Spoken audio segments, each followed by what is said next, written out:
Colour हो voice न दे किसी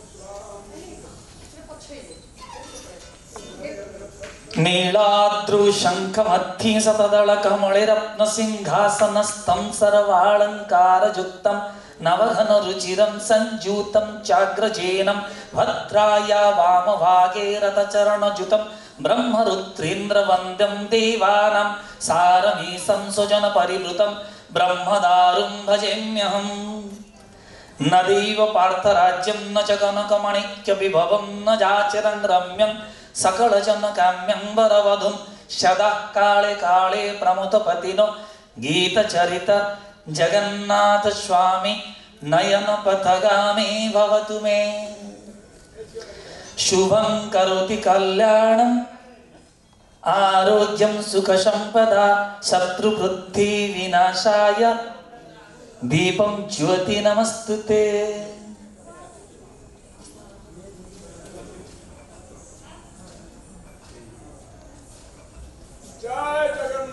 जय जगन्नाथ।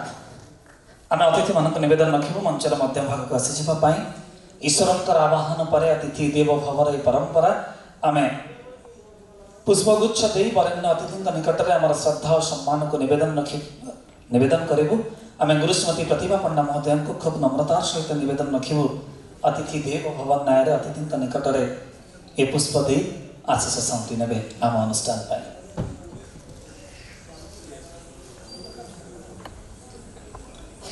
धन्यवाद। आम आदर समय नबू ना केवल दुई अतिथि खूब संक्षेप दीपद आशीष साउंटू। आम प्रथम विपिन नायक महोदय को निवेदन रखू आमको आशीष बढ़ाई।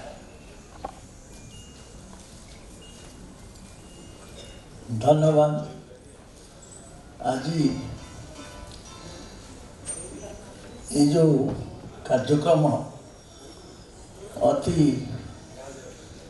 सुंदर भाव अल्प समय भितर आमर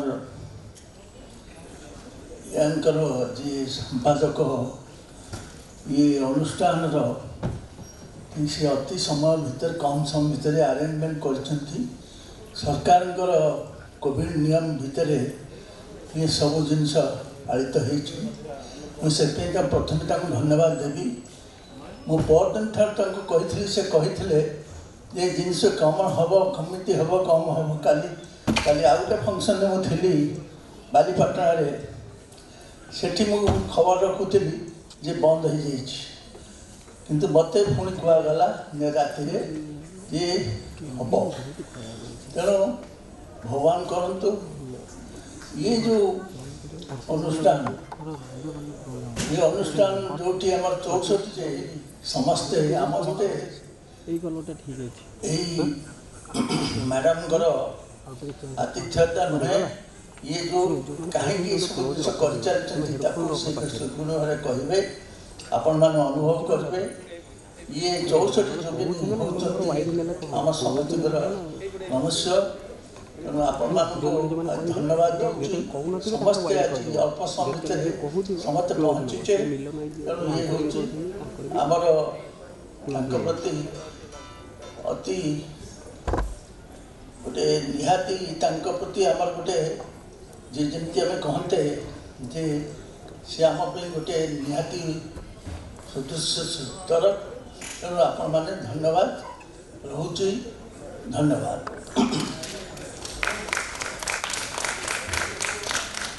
आम निवेदन रखू पथर को कथा कह मूर्ति रूपांतरित करुवा कुशली बिंधाणी पद्म विभूषण पर मर्यादाजनक सम्मान निजे सम्मानित सुदर्शन साहू महोदय को। जय जगन्नाथ। हे भगवान जगन्नाथ परशमणि मरीगले मंचासीन समस्त सुखीवृंद को मोर निवेदन आपण मान ध्यान दे शुणिमे जिते दुख आसे से ओडिसी नृत्यर मर्दलर जदि शब्द शुणे दुख कुआड़े उभे जाए ସେଇ ଯେଉଁ ନୃତ୍ୟାଙ୍ଗନା ଓଡ଼ିଶୀ ନୃତ୍ୟାଙ୍ଗନା ଶାସ୍ତ୍ରୀୟ ମର୍ଯ୍ୟାଦା ପାଇବା ପାଇଁ କେତେ ଯେ ଅହରହ ଚେଷ୍ଟା ଚାଲିଥିଲା ଶେଷରେ ତାହା ଜଗନ୍ନାଥ କାର୍ଯ୍ୟରେ ପରିଣତ କଲେ। ଶାସ୍ତ୍ରୀୟ ମାନ୍ୟତା ପାଇଲେ ହେବନି, ଖାଲି ସେତିକି ନୁହେଁ, ତାର ପୃଷ୍ଠପୋଷକତା ବି ଆବଶ୍ୟକତା ଅଛି। ଯେଉଁ ନୃତ୍ୟ ସାରା ପୃଥିବୀରେ ବିଦିତ ହେଇଛି, ଯାହାକୁ ସାରା ପୃଥିବୀର ଲୋକ ଓଡ଼ିଶୀ ନୃତ୍ୟ ଶୁଣିଲେ ଉଦ୍ବେଗ ଭରାରେ ତାକୁ ଚାହିଁ ରହିଥାନ୍ତି, କେବେ ହେବ ଦେଖିବି। ଆଜି ପ୍ରତିଭା, ଯାହାର ପ୍ରତିଭାରେ ଉଦ୍ଭାସିତ ହେଇଛି 64 ଯୋଗିନୀ। ଥରେ ମୁଁ ଯାଇଥିଲି, ଅଳ୍ପ ସମୟ ଦେଖିଛି।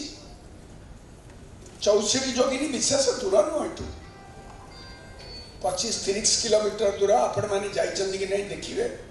64ଟି ଯୋଗିନୀ ଯେଉଁ ଅଛନ୍ତି ଆମର, ତାଙ୍କର ରୂପ, ତାଙ୍କର ବର୍ଣ୍ଣନା କହିଲେ ତ କେତେ ସମୟ ଲାଗିବ କହିପାରିବିନି। 6 ବର୍ଷ ଲାଗିଛି, 3 ଥର କରିଛି, କରିପାରିଲି ନାହିଁ। ଶେଷରେ ତା ଉପରେ ବହୁ ବଡ଼ ବଡ଼ ପଣ୍ଡିତ ଗବେଷକମାନଙ୍କର ସାହାଯ୍ୟ ନେବାକୁ ପଡ଼ିଲା। ଏବେ 64 ଯୋଗିନୀ ତିଆରି ସୁଦର୍ଶନ କଳା ଅନୁଷ୍ଠାନରେ ଅଛି। ସେଇ ସାଇଜ୍ର ଆପଣମାନେ ଯାଇ ଦେଖିବେ, ତାର ବିକୃତ ଅବସ୍ଥା, ତାର 70% ଭାଙ୍ଗି ଯାଇଛି, ଗୋଟିଏ ଯୋଡ଼ିଏ ନାହିଁ। 64 ଯୋଗିନୀ ଯାହା ଆମ ଓଡ଼ିଶାର ବିଭବ। ସମସ୍ତଙ୍କର ମୁଖମଣ୍ଡଳ ଅଲଗା, ସମସ୍ତଙ୍କର ଗହଣା ଅଲଗା, ସମସ୍ତଙ୍କର ବାହନ ଅଲଗା, ସମସ୍ତଙ୍କର ଅସ୍ତ୍ରଶସ୍ତ୍ର ଅଲଗା। ମା ଦୁର୍ଗାଙ୍କ ଠାରୁ ଆବିର୍ଭାବ ପୃଥିବୀ ସଂସ୍ଥାପନା କରିବା ଅର୍ଥେ ସେଇ ମା ଜନ୍ମ ନେଇଥିଲେ 64 ଯୋଗିନୀ। ତାଙ୍କ ଦ୍ୱାରା ପୃଥିବୀରେ ଶାନ୍ତ ବାତାବରଣ ସୃଷ୍ଟି ହେଇଥିଲା। ଦେବଦେବ ମହାଦେବ ତାଙ୍କର ଯେଉଁ ମା ପାର୍ବତୀ ତାଙ୍କର ସ୍ତ୍ରୀ, ତାଙ୍କର ଶକ୍ତି ବଳରେ ଏ ଦୁନିଆରେ ନାରୀ ଶକ୍ତି ଯାହାକୁ ଦେଖେଇଥିଲେ, ତାହାକୁ ମଧ୍ୟ ସମସ୍ତେ ମାନିଛନ୍ତି।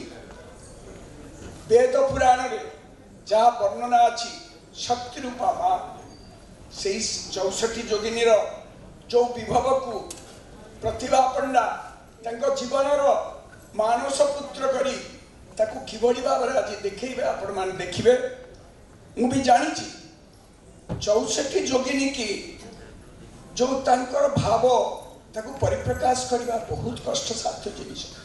କାରଣ 64ଟି, ସେଥିରେ ମର୍କଟର ମୁଖ ଅଛି, ଗଣେଶର ମୁଖ ଅଛି, ସ୍ତ୍ରୀ, ତା ଦେହରେ ଗରୁଡ଼ର ମୁହଁ ଅଛି, ତା ଦେହରେ ସିଂହର ମୁହଁ ଅଛି। ଆପଣମାନେ ଥରେ ଯାଇ 64 ଯୋଗିନୀ ଦେଖନ୍ତୁ। ଆଜି ନୃତ୍ୟ ଦେଖିବେ, 64 ଯୋଗିନୀ ଦେଖିବେ। ଆପଣମାନଙ୍କୁ ମୋର ବିନମ୍ର ନିବେଦନ, ଆପଣଙ୍କ ପିଲାମାନଙ୍କୁ ଭବିଷ୍ୟତରେ ଇଞ୍ଜିନିୟର, ଡକ୍ଟର, ସାଇଣ୍ଟିଷ୍ଟ ବହୁତ କିଛି ହେବେ, କିନ୍ତୁ କଳାକୁ ଟିକେ ଆପଣ ବିନ୍ଦୁ ସାଗର ଭଳି ଗୋଟିଏ ବିନ୍ଦୁ ତାଙ୍କ ପାଇଁ ଦିଅନ୍ତୁ, ଯିଏକି ଆପଣଙ୍କୁ ପ୍ରତ୍ୟେକ କଳାର ଆଦରକୁ ଓଡ଼ିଶାବାସୀ ଆଗରୁ ଥିଲା।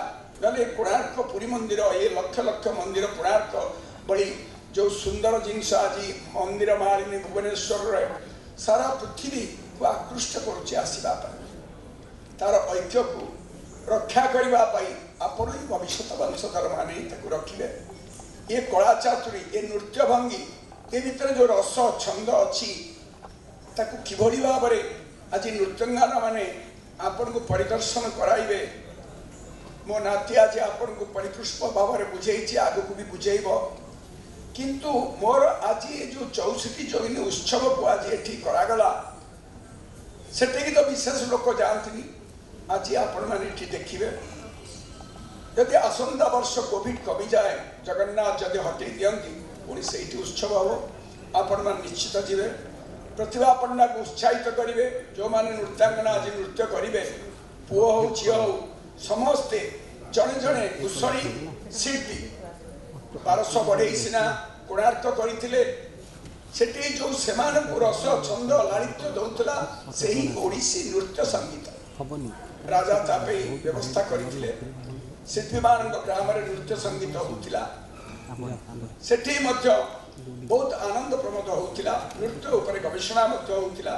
ତାହେଲେ ନର୍ତ୍ତକୀ କୋଣାର୍କକୁ ସନ୍ଧ୍ୟା ସମୟରେ ଦେଖିବେ, କିଛି ମୃଦଙ୍ଗ ବଜେଇ ନାଚୁଛନ୍ତି, ସତ୍ୟ ସେଇ କୋଣାର୍କ सत्य से पुरी मंदिर सत्य से जगन्नाथ मंदिर ठारू ए मंदिर मालिनी भुवनेश्वर जो राजाराणी मंदिर रे सहस्र नर्तकी नृत्य आपण उपभोग आज करंतु मुझे कही आपण को विदाय नौ जय जगन्नाथ आपण को प्रणाम समस्त धन्यवाद एवं प्रणाम।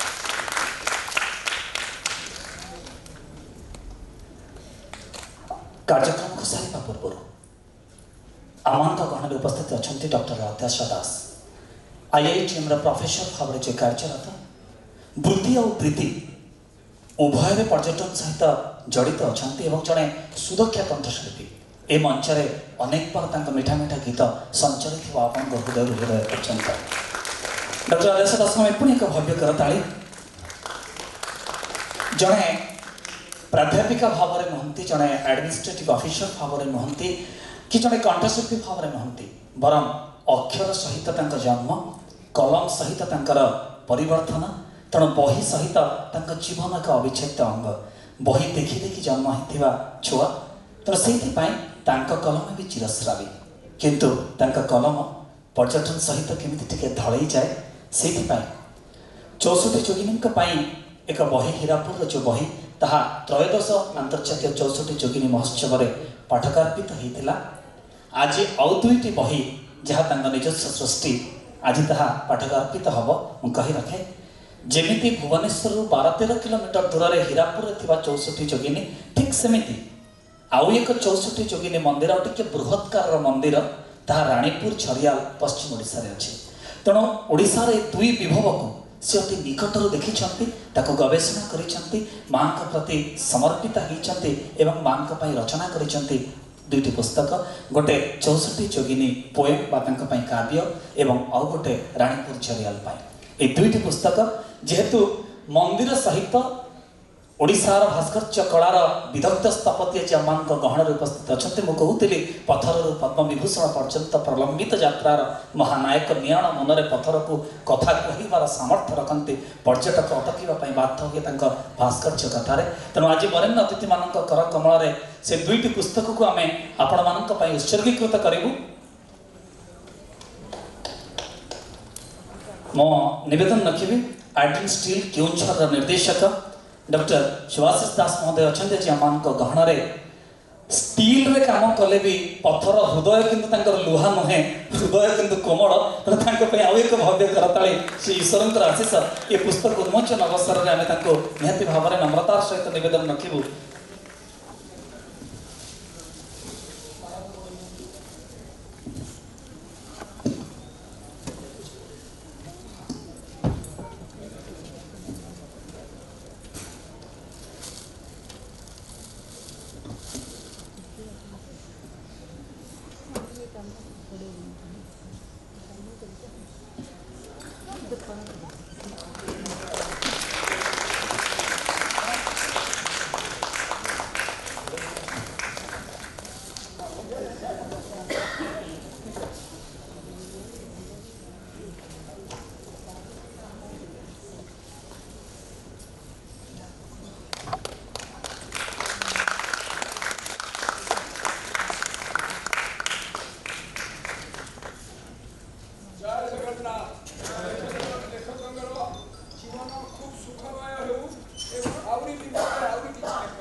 आपण आशीर्वाद मथा उपर बिंदु बिंदु झरू अधा पुणी शब्द हो आहरी अनेक पुस्तक से आमको भेटी दिंतु ये प्रार्थना महाप्रभु निकट में महामाई निकट में धन्यवाद तेरे आम सभापति डॉक्टर रंजन रंजन महोदय को अनुरोध करी यही अधिवेशन अतिथि मान आनुष्ठानिक भाव में धन्यवाद देवे आम कार्यक्रम आरंभ करवा मंचासीन सब अतिथि मान स्वागत आपण मान स्वागत पंचदश 64 जोगिनी महोत्सव आज ए शीतताप नियंत्रित प्रकोष्ठ होटा बोधे माँ इच्छा था से तो अनेक कथा मो भीतर कथा गत वर्ष आभासी माध्यम कार्यक्रम आम अनुष्ठित होता आज आपण मान स्वागत गतकाली जो कोविड कटकणा गतकाली प्रोग्राम को काटछाट कर आज 2 दिन कार्यक्रम को आम गोटे दिन करने निष्पत्ति नहीं आपण मान सहयोग आपण मान शुभकामना आपण मान भल पाइबा आम उपर अच्छी आप समस्त को धन्यवाद अतिथि मो सहित जो अतिथि मैंने उपस्थित अच्छा समस्त को अनुष्ठान तरफ धन्यवाद धन्यवाद डॉक्टर आदेश दास बहुमूल्य पुस्तक दुईटी ये उत्सव